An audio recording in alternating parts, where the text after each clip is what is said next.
Shalom, Bapak Ibu Saudara yang terkasih dalam nama Tuhan Yesus Kristus. Jumpa kembali dengan saya dalam program Benih Ilahi. Saya percaya saudara dilindungi oleh Tuhan, disertai oleh Tuhan.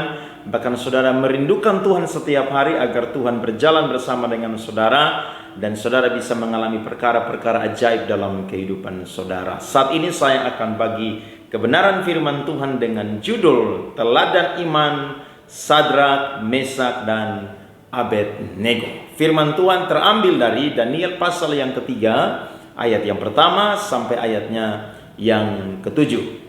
Firman Tuhan berkata, perapian yang menyala-nyala. Raja Nebukadnezar membuat sebuah patung emas yang tingginya 60 hasta dan lebarnya 6 hasta yang didirikannya di dataran Dura di wilayah Babel.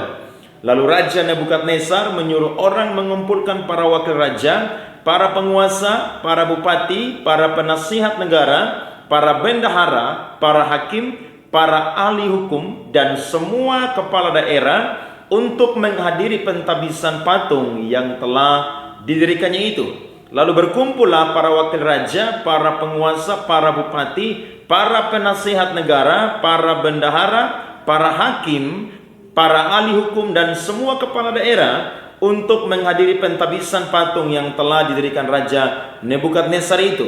Dan berserulah seorang bentara dengan suara nyaring, beginilah ditetapkan kepadamu, hai orang-orang dari segala bangsa, suku, bangsa, dan bahasa. Demi kamu mendengar bunyi sangkakala, seruling, kecapi, rebab, gambus, serdam, dan berbagai-bagai jenis bunyi-bunyian, maka haruslah kamu sujud menyembah patung yang telah didirikan Raja Nebukadnezar itu. Siapa yang tidak sujud menyembah akan dicampakkan seketika itu juga ke dalam perapian yang menyala-nyala. Sebab itu, demi segala yang mendengar bunyi sangkakala, seruling, kecapi, rebab, gambus, dan berbagai-bagai jenis bunyi-bunyian, maka sujudlah orang-orang dari segala bangsa, suku bangsa, dan bahasa, dan menyembah patung emas yang telah didirikan Raja Nebukadnezar itu. Amin buat kebenaran firman Tuhan yang kita baca pada saat ini. Saudara dan saya, ketika Raja Nebukadnezar merebut kota Yerusalem, saudara, maka ada orang-orang yang datang dari golongan raja atau bangsawan, diambil untuk dididik agar supaya mereka bekerja kepada pemerintahan Babilonia pada zaman itu. Dan di antara orang-orang yang diangkut, saudara, kurang lebih ada 4 pemuda Ibrani yang luar biasa yang dicatat di dalam kitab Daniel. Tapi saat ini saya akan bahas menjadi bagian pertama tentang Sadrak, Mesak, dan Abednego. Nanti di bagian yang kedua saya akan membahas tentang Daniel. Saudara dan saya, Sadrak, Mesak, dan Abednego adalah pemuda-pemuda Ibrani yang luar biasa yang disertai oleh Tuhan sehingga mereka memperoleh jabatan sebagai pemimpin pemerintahan di Babilonia pada zaman itu. Dan ketika mereka menjabat di dalam pemerintahan mereka mendapatkan fasilitas yang luar biasa, kenyamanan yang luar biasa, mereka dihormati dengan luar biasa. Tapi satu ketika firman Tuhan mencatat, saudara, bahwa Raja Nebukadnezar membuat sebuah patung yang ada di dataran Dura. Kurang lebih firman Tuhan mencatat, saudara, tingginya 60 hasta dan lebarnya 6 hasta. Berarti kalau 1 hasta 45 cm, kita bisa ambil kesimpulan bahwa kurang lebih tinggi dari patung ini, saudara, sekitar 27 sampai 29 meter, saudara. Sedangkan lebarnya, saudara, kurang lebih, saudara, sekitar 3 sampai 6 meter. Nah, saudara perhatikan, saudara, ini merupakan sebuah patung yang dibuat dari emas. Berarti Nebukadnezar tahu bahwa patung ini dibuat bukan sembarangan dibuat, tapi dibuat agar orang-orang melihat bagaimana hebatnya Nebukadnezar, bagaimana raja atau dewa yang dia sembah sungguh-sungguh luar biasa. Akhirnya dia mengeluarkan sebuah dekret atau aturan yang harus ditaati oleh semua orang-orang yang ada di bawah pemerintahan dia, dan juga orang-orang atau masyarakat yang ada di bawah kekuasaan Babilonia pada waktu itu. Dan ketika saudara telah dibuat patung ini dan selesai, maka diundanglah saudara orang-orang untuk datang mengikuti acara pentabisan atau peresmian daripada patung emas ini, saudara. Dan ketika semua orang dipanggil, saudara, maka ketika mereka harus mendengar bunyi-bunyian, saudara, baik sangkakala, serdam, gambus, kecapi, rebab, dan segala jenis bunyi-bunyian, maka mereka harus sujud menyembah kepada Raja Nebukadnezar, yakni melalui patung tersebut. Saudara dan saya, ini menarik, saudara, karena di tengah-tengah situasi yang seperti demikian, iman daripada Sadrak, Mesak, dan Abednego ini diuji, saudara. Bagaimana ketika saudara dan saya menghadapi keadaan yang mungkin sama persis seperti Sadrak, Mesak, dan Abednego. Ketika kita memperoleh jabatan, kita dihormati, kita memperoleh kedudukan,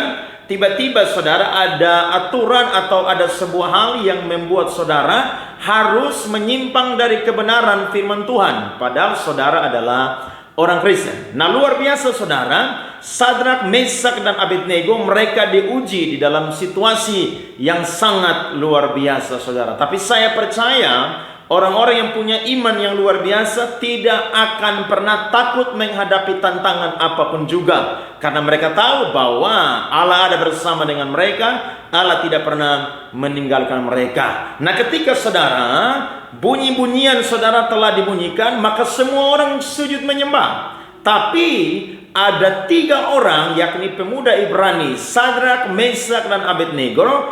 Ternyata mereka, saudara, tidak menyembah patung yang telah dibuat oleh Raja Nebukadnezar. Maka orang-orang Babel, saudara, mereka melihat ini dan mereka memberikan tuduhan kepada mereka, dan mereka melaporkannya kepada Raja Nebukadnezar. Dan ketika mereka melaporkannya, saudara, maka firman Tuhan mencatat mereka dipanggil oleh Raja Nebukadnezar. Firman Tuhan mencatat, saudara, di ayatnya yang ke-13, firman Tuhan mencatat, saudara, sesudah itu Nebukadnezar memerintahkan dalam marahnya dan geramnya untuk membawa Sadrak, Mesak, dan Abednego menghadap. Setelah orang-orang itu dibawa menghadap raja, berkatalah Nebukadnezar kepada mereka, apakah benar, hai Sadrak, Mesak, dan Abednego, bahwa kamu tidak memuja dewaku dan tidak menyembah patung emas yang kudirikan itu?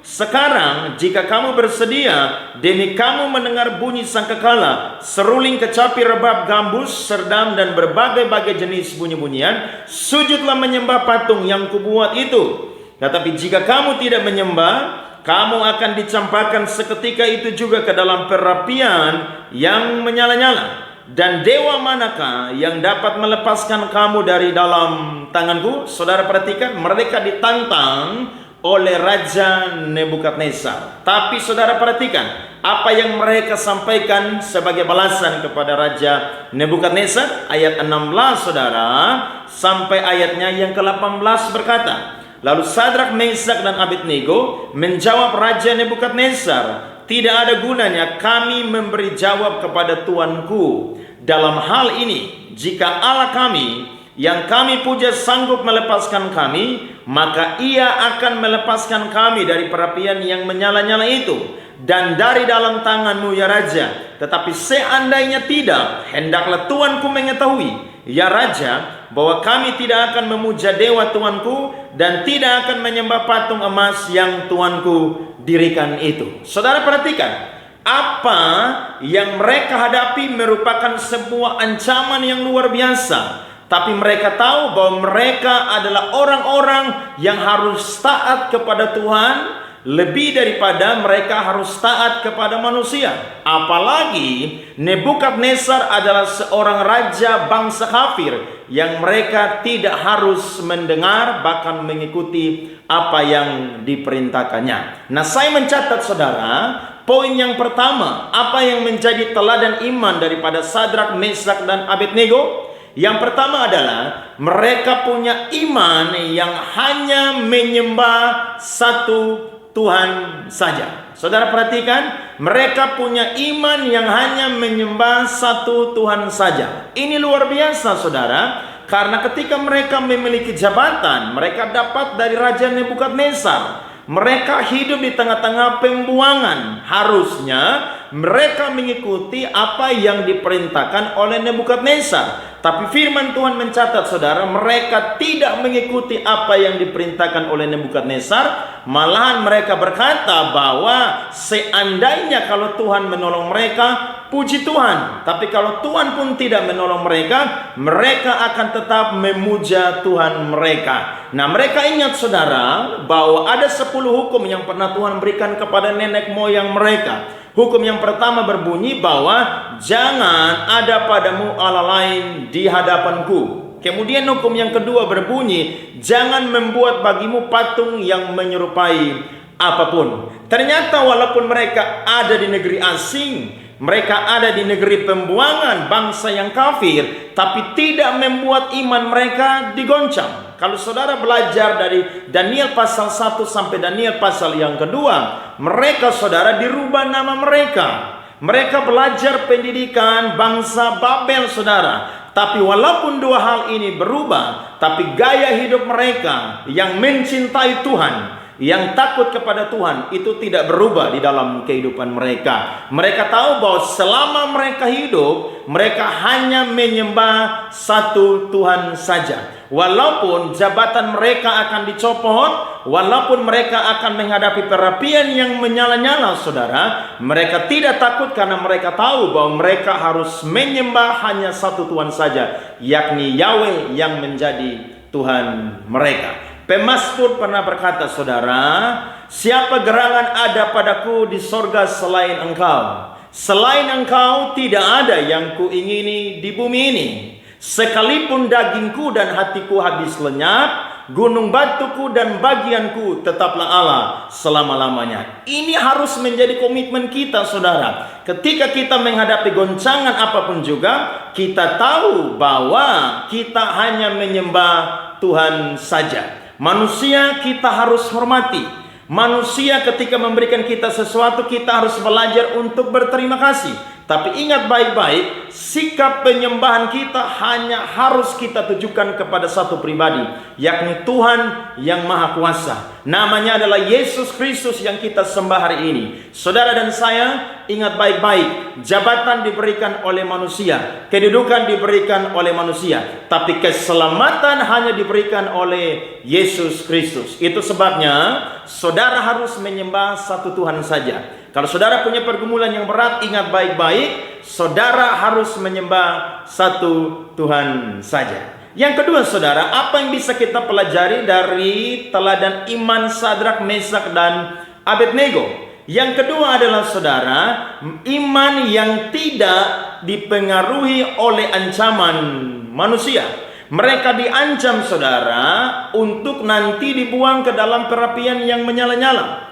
Kalau kita ada di posisi Sadrak, Mesak, dan Abednego, saya percaya kita pun juga dihadapi dengan situasi yang sulit seperti mereka. Tapi sekali lagi, saudara, orang yang punya iman yang luar biasa, orang yang ingin memberikan teladan kepada orang lain adalah orang yang punya iman yang tidak mudah dipengaruhi oleh ancaman manusia. Yesus pernah berkata, saudara, dalam Injil, janganlah engkau takut kepada mereka yang dapat membinasakan tubuh, tapi takutlah kepada Dia, yakni Tuhan yang ada di sorga, yang bukan saja mampu membinasakan tubuh, tapi juga mampu membinasakan tubuh maupun jiwa. Saudara dan saya, kita ketika mendengar ancaman dari manusia, kita sudah merasa ketakutan.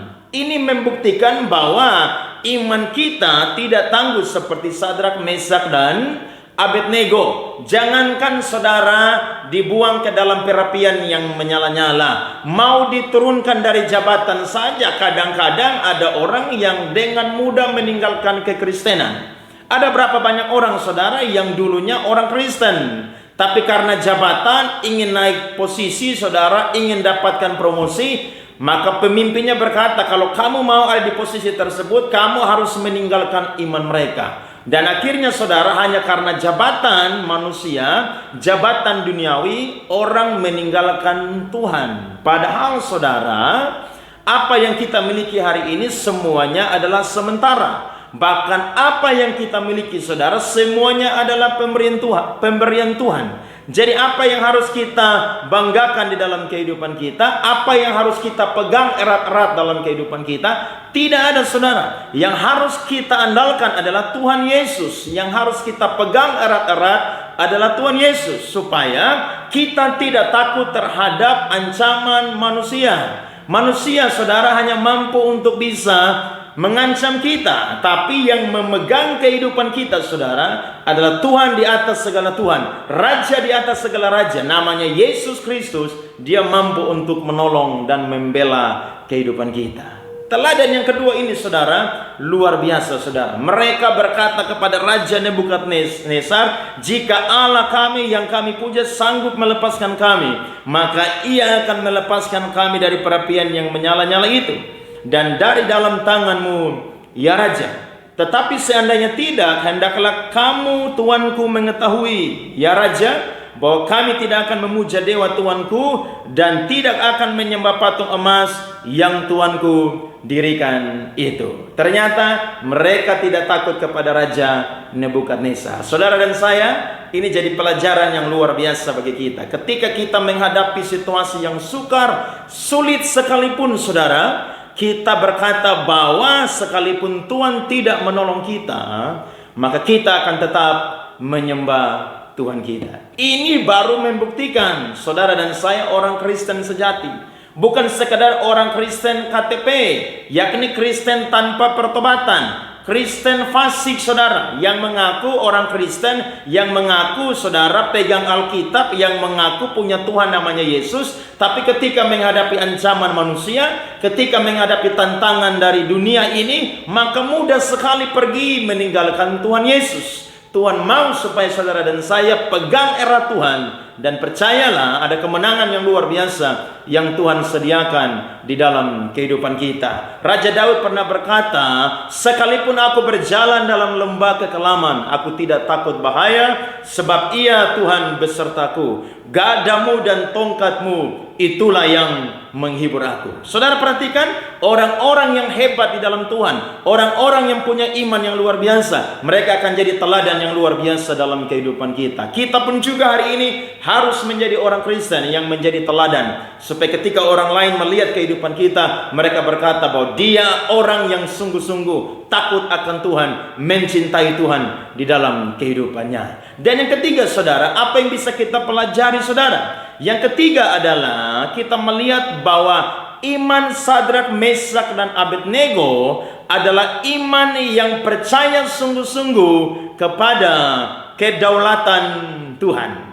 Mereka percaya bahwa kalau Tuhan tidak menolong mereka, maka waktunya mereka sudah meninggalkan dunia ini. Sekalipun mereka harus mati di dalam perapian yang menyala-nyala, tapi mereka tidak takut. Tapi mereka juga percaya bahwa Tuhan tidak pernah meninggalkan mereka, karena Tuhan yang ada di sorga mampu melakukan apapun juga. Yang mustahil bagi manusia tidak mustahil bagi Allah. Saudara perhatikan, ketika mereka dilemparkan ke dalam perapian yang menyala-nyala saudara, maka Raja Nebukadnezar dan semua wakil-wakilnya terkejut. Karena yang dilemparkan ke dalam perapian menyala-nyala saudara hanya 3 orang. Tapi yang berjalan-jalan saudara di dalam perapian yang menyala-nyala itu 4 orang. Yang satu sama seperti anak dewa. Dan ketika Raja Nebukadnezar melihat ini saudara, dia pergi ke depan pintu gerbang di mana mereka dilemparkan ke dalam perapian yang menyala-nyala, dan akhirnya dia memanggil mereka. Dan ketika mereka keluar saudara, maka tidak didapati apapun juga yang terluka di dalam kehidupan mereka. Firman Tuhan mencatat saudara bahwa mereka orang-orang yang tidak terluka. Bahkan saudara, mereka menjadi orang-orang, rambut mereka di kepala mereka tidak hangus, jubah mereka tidak berubah apa-apa, bahkan bau kebakaran pun tidak ada pada mereka. Saudara perhatikan, Allah Immanuel bersama dengan kita. Dimanapun kita berada, Tuhan selalu ada bersama dengan kita. Itu sebabnya jangan takut, jangan khawatir, pegang erat Tuhan dengan luar biasa. Percaya Dia Allah yang berdaulat. Kalau Dia tidak tolong kita hari ini, saya percaya besok Dia pasti tolong kita. Tapi saya yakin dan percaya Allah tidak pernah terlalu cepat, Allah tidak pernah terlalu terlambat, tapi Allah selalu on time untuk menolong kehidupan kita. Dan saudara perhatikan, ketika mujizat ini terjadi, maka Raja Nebukadnezar berkata kepada Sadrak, Mesak, dan Abednego, bahkan didengar oleh semua orang yang ada di situ. Ayat 28 sampai ayatnya yang ke-30, berkatalah Nebukadnezar, terpujilah Allahnya Sadrak, Mesak, dan Abednego. Ia telah mengutus malaikatnya dan melepaskan hamba-hambanya yang telah menaruh percaya kepadanya dan melanggar titah raja, dan yang menyerahkan tubuh mereka karena mereka tidak mau memuja dan menyembah Allah manapun kecuali Allah mereka. Sebab itu aku mengeluarkan perintah bahwa setiap orang dari bangsa, suku bangsa, dan bahasa manapun ia yang mengucapkan penghinaan terhadap Allahnya Sadrak, Mesak, dan Abednego akan dipenggal-penggal dan rumahnya akan dirobohkan menjadi timbunan puing, karena tidak ada Allah lain yang dapat melepaskan secara demikian itu. Lalu raja memberikan kedudukan tinggi kepada Sadrak, Mesak, dan Abednego di wilayah Babel. Saudara lihat, ketika mereka punya iman yang jadi teladan, iman yang tangguh luar biasa, maka berkat yang pertama adalah bukan mereka yang dimuliakan pertama kali, tapi Tuhan yang ada di sorga yang dimuliakan pertama kali. Kalau kita sungguh-sungguh saudara berjuang mempertahankan iman kita, orang akan melihat bahwa Tuhan yang kita sembah adalah Tuhan yang hebat, Tuhan yang perkasa, Tuhan yang hidup, yang mampu melakukan mujizat di dalam kehidupan kita. Dan yang kedua, ada berkat juga yang Tuhan sediakan bagi kita. Kita dipromosikan oleh Allah dan juga oleh dunia ini, karena kita tahu bahwa Dia sumber segala sesuatu. Dia mampu mengangkat kehidupan kita ke atas gunung batu yang tinggi. Saudara dan saya, belajarlah dari teladan iman Sadrak, Mesak, dan Abednego. Kalau saudara menghadapi tantangan, belajar dari tiga anak muda ini. Mereka tidak takut kepada ancaman Nebukadnezar, tapi mereka lebih takut kepada Tuhan yang ada di sorga, karena mereka tahu Tuhan yang mereka sembah adalah Tuhan yang kudus, Tuhan yang layak dimuliakan, sehingga tidak bisa tergantikan oleh apapun juga. Saudara, nikmati berkat Tuhan hari-hari ini, tapi ketika saudara menikmati, ingat baik-baik, tantangan datang dalam kehidupan saudara, tetap pegang Tuhan di dalam kehidupan saudara. Kiranya Tuhan berkati saudara dengan kebenaran firman Tuhan ini.